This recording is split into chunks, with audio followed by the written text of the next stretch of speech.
கொஞ்சம் ಗೊತ್ತಾಗ ಏರ್ನ ತಪ್ಪು ಏರ್ನ ಸರಿ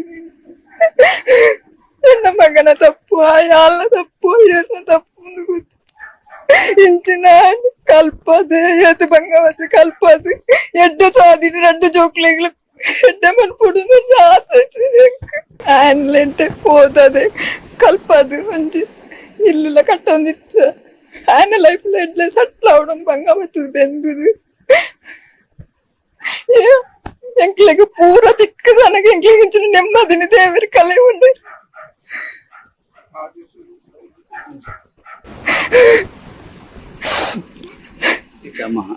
ఆయన బుద్ధి ఎడ్డే బుద్ధి ఎంక్లిಗೆ ಅಪ್ಪ ಅಮ್ಮಗೆ ದಾಲ ಒಂಜಿ ಎಲ್ಲಿ ಹಿಡ್ದೆ ಬೇಲೆ ಮಂತೊಂದು ಬೆಂದದು ఆయన పీసు ఆయగ బొడపులేక బైక్ ఆయగ బొడపులేక మంతన ఆయన ఎంక్లిదాల ఆయగ ₹1 ಖರ್ಚು ಮಂತದ ಜಾ ದಾಯ್ತನ ಒಂಜಿ ಇಂದು ఆయన ಗ್ರಾಚಾರ ಒಂಜಿ ಲವ್ ಅದು ಇಂಚ ಬ್ರೇಕಪ್ ಅದು ಇಂಚಿನ ಪುರ ಪರಿಸ್ಥಿತಿ ಆದುಕೊಂಡು ಇಂಚ ಮನ್ಪೆರ ಬಲ್ಲಿತ್ತಿನ ಎನ್ನ ಮಗೆಲ್ಲ ಮಂತಿನ ತಪ್ಪೆ ಪಜ್ಜಿರ್ ಗೊತ್ತಿತ್ತು ಹೆಂಗ್ ಗೊತ್ತೇಜಿ ಬೇರೆಗ ಕಾಲ್ ಅಂತದ್ದು ಮುಗ್ಲು 6 ಜನ ಅಪ್ಪೆ ಪಾತ್ರೊಂದಿತ್ತೀರಿ ಎಂಕ್ ಶಾಕ್ ಆಯೆ ಪನ್ನಗಲ ಯಾನ ಅಂಚಿನ ಕೃತ್ಯ ಮಂತೆಂದು ಎನ್ನಿದಿನ್ನೇ ಅಜ್ಜಿ ಎಂಕ್ಲಿಂಬೆ ಪೊಕ್ಕಡೆ ಪನ್ಪುನ ಎಂಕ್ಲೇನ್ ಮಂಗೆ ಬತ್ತವನೆಂದು ಎನ್ನಿದಿನ ಹೊರತು ಎಂಕ್ಲ ಸತ್ಯ ಅಂದ ಎಂಕ್ಲೇನ್ ನಂಬುದನ್ನೇನೆ ಅಜ್ಜ ಜಪ್ಪು ಜೂನರ ಹಬ್ಬದು ತೊಂಡೆಡು ನನ್ನ ಯಾನು ಜೋಕ್ಲೆ ಸಲದೆ ಆತ ಬಂಗವತ್ತದ ಮಂತದೀನಿ ನೀರ್ಗೂ ಹೋಮದಿಲ್ಲ ನನ್ನೆಲ್ಲ ಪ್ರೀತಿಯ ಸಮಾಜ ಬಾಂಧವರೇ, ಇಂದು ನಿಮ್ಮ ಮುಂದೆ ಕೇವಲ ಒಬ್ಬ ಉಸ್ತಾದ್ ಆಗಿ ನಿಂತಿಲ್ಲ, ಬದಲಿಗೆ ಬೀಸ್ ರೋಡಿನಲ್ಲಿ ನಡೆದ ಆ ಕರುಣಾಜನಕ ಘಟನೆಯನ್ನು ಕಂಡು ಹೆತ್ತ ಕರುಳಿನ ಆಕ್ರಾಂತಕ್ಕೆ ಮನಸ್ಸು ನೊಂದು ಇಡೀ ಮಾನವೀಯತೆಯ ಪರವಾಗಿ ಮಾತನಾಡಲು ನಿಮ್ಮ ಮುಂದೆ ಬಂದಿದ್ದೇನೆ. ಇಂದು ನನ್ನ ಹೃದಯ ಭಾರವಾಗಿದೆ, ಕಣ್ಣುಗಳು ತೇವಗೊಂಡಿವೆ. ಬೀಸ್ ರೋಡಿನ ನಡು ರಸ್ತೆಯಲ್ಲಿ ನಡೆದ ಆ ಕ್ರೂರ ಘಟನೆ ನಾವೆಲ್ಲರೂ ತಲೆ ತಗ್ಗಿಸುವಂತೆ ಮಾಡಿದೆ. ಹೌದು, ಅಲ್ಲಿ ಕೊಲೆಯಾದ ಯುವತಿ ಮತ್ತು ಕೊಲೆ ಮಾಡಿದ ಯುವಕ ಇಬ್ಬರು ನಮ್ಮ ಸಹೋದರ ಸಮುದಾಯದ ಹಿಂದೂ ಸಮುದಾಯಕ್ಕೆ ಸೇರಿದವರು ಇರಬಹುದು. ಆದರೆ ನೆನಪಿಡಿ, ಧರ್ಮ ಯಾವುದಾದರೂ ಇರಲಿ, ಅಲ್ಲಿ ಹರಿದಿದ್ದು ಮಾತ್ರ ಮನುಷ್ಯನ ರಕ್ತ. ಅಲ್ಲಿ ಜೀವ ಕಳೆದುಕೊಂಡಿದ್ದು ಒಂದು ಹೆಣ್ಣು ಮಗಳ ಇಹಲೋಕದಲ್ಲೇ ನರಕ ಅನುಭವಿಸುತ್ತಿರುವ ಇಬ್ಬರು ಹೆತ್ತ ತಾಯಂದಿರು.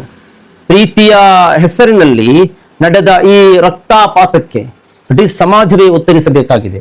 ಬಾಂಧವರೇ, ಆ ಇಬ್ಬರು ಮಕ್ಕಳ ತಾಯಿಗಳ ಆ ಕೂಗು ಒಮ್ಮೆ ಆಲಿಸಿ, ನಾನಿನ್ನೂ ಯಾರಿಗಾಗಿ ಬದುಕಬೇಕು?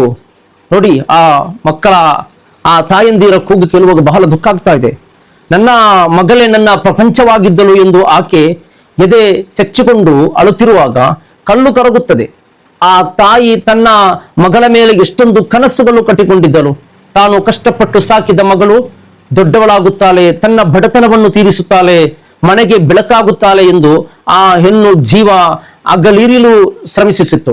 ಆದರೆ ಇಂದು ಆ ತಾಯಿಯ ಎಲ್ಲ ಕನಸುಗಳು ರಕ್ತದ ಮಡುವಿನಲ್ಲಿ ಮಣ್ಣಾಗಿ ಹೋಗಿವೆ. ಆ ಒಡಲಿನ ಉರಿ ಯಾರಿಗೂ ಅರ್ಥವಾಗಬೇಕು. ಇನ್ನೊಂದು ಕಡೆ ನೋಡಿ, ಬಹಳ ದುಃಖ ಆಗ್ತಾ ಇದೆ. ಆ ಯುವಕನ ಹೆತ್ತವರನ್ನು ನೋಡಿ, ತನ್ನ ಮಗ ತಮಗೆ ಆಸರೆಯಾಗುತ್ತಾನೆ, ವೃದ್ಧಾಪ್ಯದಲ್ಲಿ ಕೈ ಹಿಡಿಯುತ್ತಾನೆ ಎಂದು ನಂಬಿದ ಹೆತ್ತ ಕರುಣು ಅದು. ಆದರೆ ಆ ಮಗ ಪ್ರೀತಿಯ ಹುಚ್ಚಿನಲ್ಲಿ ಒಂದು ಹೆಣ್ಣಿನ ಜೀವ ತೆಗೆದು ಇಂದು ಜೀರುಪಾಲಾಗಿದ್ದಾನೆ. ಕೊಲೆಗಡುಕನ ಹೆತ್ತವರು ಎಂಬ ಅಪವಾದ ಹೊತ್ತು ಇಡೀ ಊರಿನ ಮುಂದೆ ತಲೆಗೆತ್ತಿ ನಡೆಯಲಾಗದೆ ಮನೆಯಲ್ಲೇ ಜೀವಂತ ಹೆಣವಾಗಿ ಆತ್ಮಹತ್ಯೆಗೆ ಆಲೋಚನೆಗೆ ಬಂದು ತಲುಪಿದ್ದಾರೆ ಯುವಕನ ಮನೆಯವರು. ಯುವಕರೇ, ಒಮ್ಮೆ ಕಣ್ಣು ಬಿಟ್ಟು ನೋಡಿ. ನಿಮ್ಮ ಒಂದು ಕ್ಷಣದ ಆವೇಶ, ನಿಮ್ಮ ಸ್ವಾರ್ಥದ ಹುಚ್ಚು ನಿಮ್ಮ ಹೆತ್ತ ತಾಯಿಯನ್ನು ಬೀದಿಗೆ ತಂದು ನಿಲ್ಲಿಸಿದೆ. 2 ಮನೆಗಳ ಬದುಕು ಇಂದು ಜಗತ್ತಿನ ಕಣ್ಣೆದುರೇ ಸಂಪೂರ್ಣವಾಗಿ ಸ್ಮಶಾನವಾಗಿದೆ. ನೋಡಿ, ಹಿಂದೂ ಧರ್ಮದಲ್ಲಿ ಹೆಣ್ಣಿಗೆ ಮತ್ತು ಹೆತ್ತ ತಾಯಿಗೆ ಎಂತಹ ಉನ್ನತ ಸ್ಥಾನ ನೀಡಲಾಗಿದೆ ಎಂಬುದನ್ನು ನಾವಿಲ್ಲಿ ಮೊದಲು ಅರ್ಥ ಮಾಡಿಕೊಳ್ಳಬೇಕು. ಮಾತೃ ದೇವೋ ಭವ ಎಂದು ಹೆತ್ತ ತಾಯಿಯನ್ನು ಸಾಕ್ಷಾತ್ ದೈವಕ್ಕೆ ಹೋಲಿಸಿದರೆ ಧರ್ಮ ಗ್ರಂಥಗಳು ಅತ್ಯಂತ ಸ್ಪಷ್ಟವಾಗಿ ಹೇಳುತ್ತವೆ, ಯತ್ರ ನಾರ್ಯಸ್ತು ಪೂಜಿಂತ ರಮಯಂತೆ ತತ್ರ ದೇವತ. ಅಂದರೆ ಎಲ್ಲಿ ಹೆಣ್ಣನ್ನು ಗೌರವಿಸಲಾಗುತ್ತದೆಯೋ ಅಲ್ಲಿ ದೇವತೆಗಳು ನೆಲೆಸುತ್ತಾರೆ. ಯಾವ ಸಮಾಜದಲ್ಲಿ ಹೆಣ್ಣು ಕಣ್ಣೀರು ಹಾಕುತ್ತಾಳೆಯೋ ಆ ಸಮಾಜ ಎಂದಿಗೂ ಉದ್ಧಾರವಾಗಲು ಸಾಧ್ಯವೇ ಇಲ್ಲ. ಹೆಣ್ಣಿನ ಗೌರವವನ್ನು ಕಾಪಾಡಲು ಮಹಾಭಾರತ, ರಾಮಾಯಣಗಳಂತಹ ಮಹಾಯುದ್ಧಗಳೇ ನಡೆದು ಹೋದ ಇತಿಹಾಸ ಈ ಮಣ್ಣಿನದ್ದು. ಆಗಿದ್ದ ಮೇಲೆ ಹೆಣ್ಣಿನ ಜೀವ ತೆಗೆಯುವ, ಹೆಣ್ಣಿನ ನಿರಾಕರಣೆಯನ್ನು ಸಹಿಸದ ಕ್ರೂರ ಮನಸ್ಥಿತಿ ಇವರಿಗೆ ಎಲ್ಲಿಂದ ಬಂತು? ಹೆಣ್ಣಿನ ಶಾಪ ಮತ್ತು ಹೆತ್ತವರ ಒಡಲಿನ ಕಣ್ಣೀರು ನಿಮ್ಮ ಇಡೀ ವಂಶವನ್ನೇ, ನಿಮ್ಮ ಭವಿಷ್ಯವನ್ನೇ ಸುಟ್ಟು ಬೂದಿ ಮಾಡುವ ಶಕ್ತಿ ಇದೆ ಎಂಬುದನ್ನು ಮರೆಯಬೇಡಿ. ನೋಡಿ, ನಮ್ಮ ಈ ಸಮಾಜದ ಅವಸ್ಥೆ, ಇಡೀ ಸಮಾಜಕ್ಕೆ ಸಾರುವ ಬಯಸುತ್ತೇನೆ, ಪ್ರೀತಿ ಎಂದರೆ ಜೀವ ಕೊಡುವುದೇ ಹೊರತು ಜೀವ ತೆಗೆಯುವುದಲ್ಲ. ಕ್ರೌರ್ಯಕ್ಕೆ ಯಾವುದೇ ಧರ್ಮವಿಲ್ಲ. ಮಾನವ ಜೀವದ ಮೌಲ್ಯದ ಕುರಿತು ಪವಿತ್ರ ಕುರ್ಆನ್ನಲ್ಲಿ ಅಲ್ಲಾಹನು ಅತ್ಯಂತ ಕಠಿಣವಾಗಿ ಮತ್ತು ಸ್ಪಷ್ಟವಾಗಿ ಆದೇಶಿಸಿದ್ದಾನೆ. ಮನ್ ಕತಲ ನಫ್ಸನ್ ಬಿಗೈರಿ ನಫ್ಸ್ ಔ ಫಸಾದಿನ್ ಫಿಲ್ ಅರ್ದ್ ಫಕಅನ್ನಮಾ ಕತಲ ಅನ್ನಾಸ ಜಮೀಅ. ನೋಡಿ, ಎಷ್ಟೊಂದು ಅದ್ಭುತವಾದ ವಾಕ್ಯ, ಎಷ್ಟೊಂದು ಅದ್ಭುತವಾದ ಆಯತ್ತಿದು. ಇದರ ಅರ್ಥ ನೋಡಿ, ಯಾರು ಒಬ್ಬ ನಿರ್ದೋಷಿ ಜೀವವನ್ನು ಕೊಲ್ಲುತ್ತಾರೋ ಅವರು ಇಡೀ ಮಾನವ ಕುಲವನ್ನೇ ಕೊಂದಂತೆ. ಯೋಚಿಸಿ, ಒಬ್ಬ ವ್ಯಕ್ತಿಯ ಕೊಲೆಯಾದರೆ ಇಡೀ ಮನುಕುಲದ ಕೊಲೆಯಾದಂತೆ ಎಂದು ಇಸ್ಲಾಂ ಸಾರುತ್ತದೆ. ಇನ್ನು ಹೆಣ್ಣು ಮಕ್ಕಳು ಹೇಗೆ ನಡೆಸಿಕೊಳ್ಳಬೇಕು ಎಂಬುದಕ್ಕೆ ಪ್ರವಾದಿ ಮುಹಮ್ಮದ್ ಮುಸ್ತಫಾ ಸಲ್ಲಲ್ಲಾಹು ಅಲೈಹಿ ವಸಲ್ಲಮರ ಈ ಪವಿತ್ರ ಹದೀಸ್ ನಮಗೆ ದೊಡ್ಡ ಪಾಠವಾಗಿದೆ. ಖೈರುಕುಂ ಖೈರುಕುಂ ಲಿ ಅಹ್ಲಿ. ನೋಡಿ, ವಾನ ಖೈರುಕುಂ ಲಿ ಅಹ್ಲಿ, ಎಷ್ಟೊಂದು ಅದ್ಭುತವಾಗಿದೆ. ಖೈರುಕುಂ ಖೈರುಕುಂ ಲಿ ಅಹ್ಲಿ ವಾನ ಖೈರುಕುಂ ಲಿ ಅಹ್ಲಿ. ನಿಮ್ಮಲ್ಲಿ ಅತ್ಯುತ್ತಮರು ಯಾರೆಂದರೆ ಯಾರು ಹೆಣ್ಣು ಮಕ್ಕಳನ್ನು, ತನ್ನ ಕುಟುಂಬವನ್ನು ಅತ್ಯಂತ ಗೌರವದಿಂದ ಮತ್ತು ಕರುಣೆಯಿಂದ ನಡೆಸಿಕೊಳ್ಳುತ್ತಾರೋ ಅವರು. ನೋಡಿ, ಯಾವ ಧರ್ಮವು ಕೊಲೆಯನ್ನು ಒಪ್ಪುವುದಿಲ್ಲ, ಹೆಣ್ಣಿನ ಮೇಲಿನ ದೌರ್ಜನ್ಯವನ್ನು ಕ್ಷಮಿಸುವುದಿಲ್ಲ. ಅಲ್ಲಾಹನ ದೃಷ್ಟಿಯಲ್ಲಿ ಹೆತ್ತವರನ್ನು ನೋಯಿಸುವುದು ಮತ್ತು ಒಬ್ಬ ಹೆಣ್ಣಿನ ಜೀವಕ್ಕೆ ಕುತ್ತು ತರುವುದು ನರಕದ ದಾರಿಯಾಗಿದೆ. ಇನ್ನು ಯಾರಾದರೂ ಒನ್ ಸೈಡ್ ಲವ್ ಎಂಬ ಭ್ರಮೆಯಲ್ಲಿದ್ದು ಹುಡುಗಿ ನಿರಾಕರಿಸಿದ ತಕ್ಷಣ ಆಕೆಗೆ ತೊಂದರೆ ಕೊಡಬೇಕು ಅಂದುಕೊಳ್ಳುವ ಯುವಕರಿದ್ದರೆ ತಕ್ಷಣ ಎಚ್ಚೆತ್ತುಕೊಳ್ಳಿ. ನಿಮ್ಮ ಅಹಂಕಾರವನ್ನು ಬದಿಗಿಡಿ, ನಿರಾಕರಣೆಯನ್ನು ಗೌರವಿಸುವುದನ್ನು ಕಲಿಯಿರಿ. ಪ್ರೀತಿ ಎನ್ನುವುದು ಬಲವಂತವಾಗಿ ಕಿತ್ತುಕೊಳ್ಳುವ ವಸ್ತುವಲ್ಲ. ನಿಮ್ಮ ಬದುಕು ಕೇವಲ ಒಬ್ಬ ಹುಡುಗಿಯ ಸುತ್ತು ಮುಗಿದು ಹೋಗುವುದಿಲ್ಲ. ನಿಮ್ಮ ಹಿಂದೆ ನಿಮ್ಮನ್ನು ನಂಬಿ ಬದುಕುತ್ತಿರುವ ವೃದ್ಧ ಹೆತ್ತವರಿದ್ದಾರೆ ಎಂಬುದನ್ನು ನೆನಪಿಡಿ. ನಿಮ್ಮ ತಾಯಿಯ ಕಣ್ಣೀರಿನ ಒಂದೊಂದು ಹನಿಗೂ ದೈವಿಕ ಅಲ್ಲಾಹನ ಶಕ್ತಿ ಇದೆ, ಅದಕ್ಕೆ ಶಾಪ ಕೊಡುವ ಶಕ್ತಿ ಇದೆ.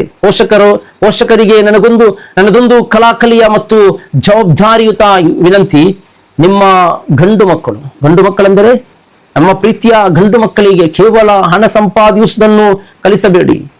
ಅವರಿಗೆ ಹೆಣ್ಣನ್ನು ಗೌರವಿಸುವ, ನಿರಾಕರಣೆಯನ್ನು ತಾಳ್ಮೆಯಿಂದ ಸಹಿಸಿಕೊಳ್ಳುವ ಸಂಸ್ಕಾರವನ್ನು ಕಲಿಸಿಕೊಡಿ.